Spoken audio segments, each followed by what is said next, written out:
he had an acute sense. And there was this other boy in the school that didn't like Jeff very well. So he took like a baseball and he threw it at Jeff just as hard as he could. And Jeff was looking down at some paperwork or something, and he's looking down at this paperwork and caught the ball. Without even looking, he just knew, somehow he knew it was coming. He told me about it when he came home from school that night. I thought, man, that's amazing. Not only that you could catch a baseball at full speed, probably, you know, another kid, so probably 70 miles an hour or something, barehanded. And he looked at the kid, and another kid looked at him, and I guess I'm not going to mess with you anymore. There's something about you. There was something about him that was bestowed upon him by the Lord. And a lot of us as Christians, we have gifts that the Lord gave us. And Jeffrey had gifts that the Lord gave him.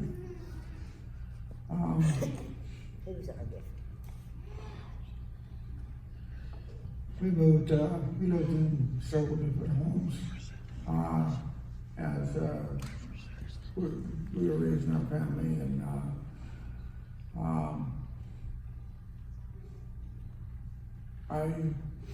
one thing I regret raising the kids that I never took time to go out and play catch.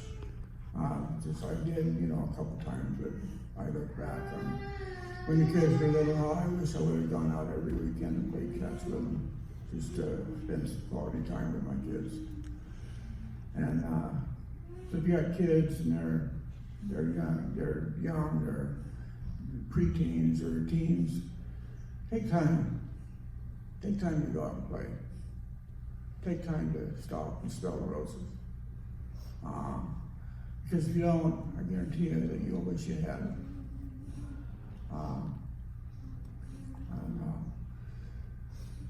But all in all, Jeff was a great son, like I said, a great father, and he was a great person to everybody that he knew. He didn't hold grudges. He forgave as fast as he sinned against. And that's how Jeffrey was.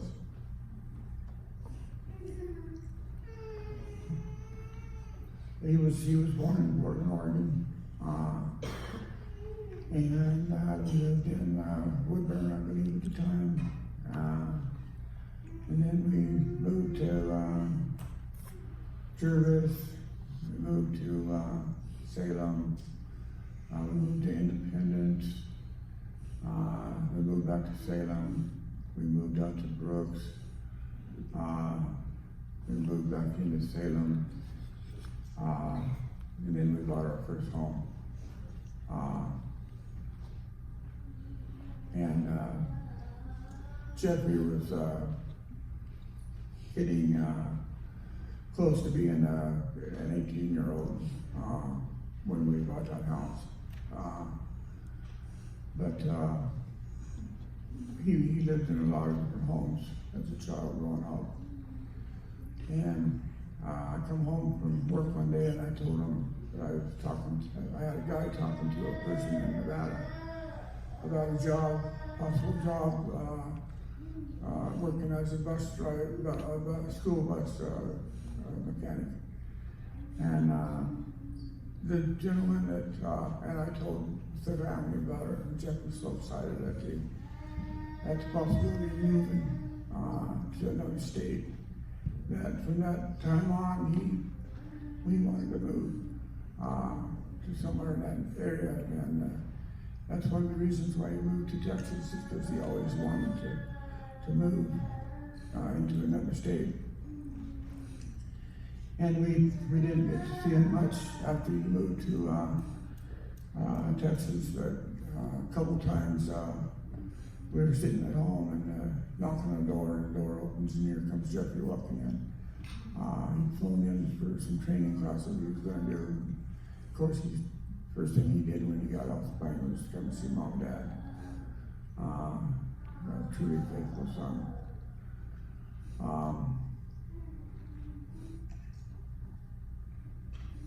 He had his trials and tribulations, but he always trusted in the Lord. I'll cherish the memories that I have with him. And we all know that in our minds and our hearts, and our heart of hearts,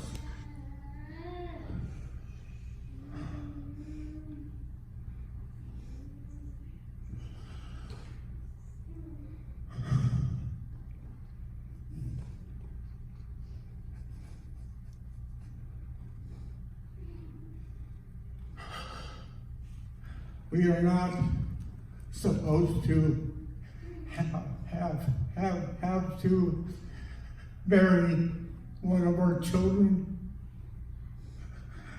It's the worst thing that can happen to a parent. To lose a child, it doesn't matter how old that child is, he's still our child. He's still that little boy that we raised into a man. He's still that little baby that the nurse put in my arms.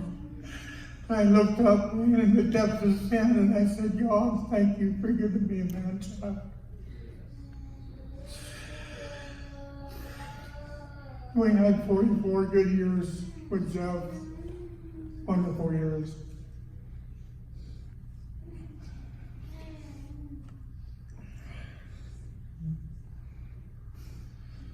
We commend his soul to God where he's already at.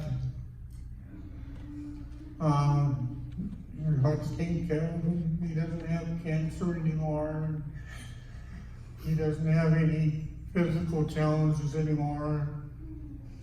He doesn't remember any of the bad things. He just, because the word says there will be no sorrow in heaven. And if you can remember the bad things in heaven, then there would be sorrow in your heart for remembering the bad things. So you don't remember the bad things. I don't believe you do when you get to heaven.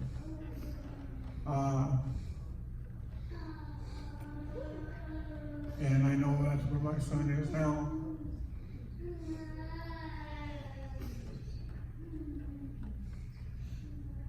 He'll be greatly missed.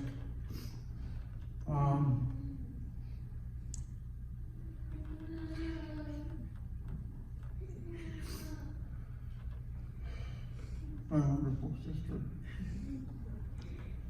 Isn't she pretty?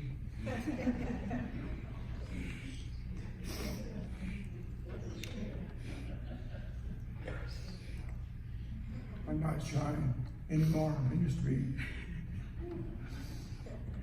I used to be so shy that I would hide like my daughter Irene used to do behind me when we'd go somewhere and someone would approach. She would work her way behind me and hide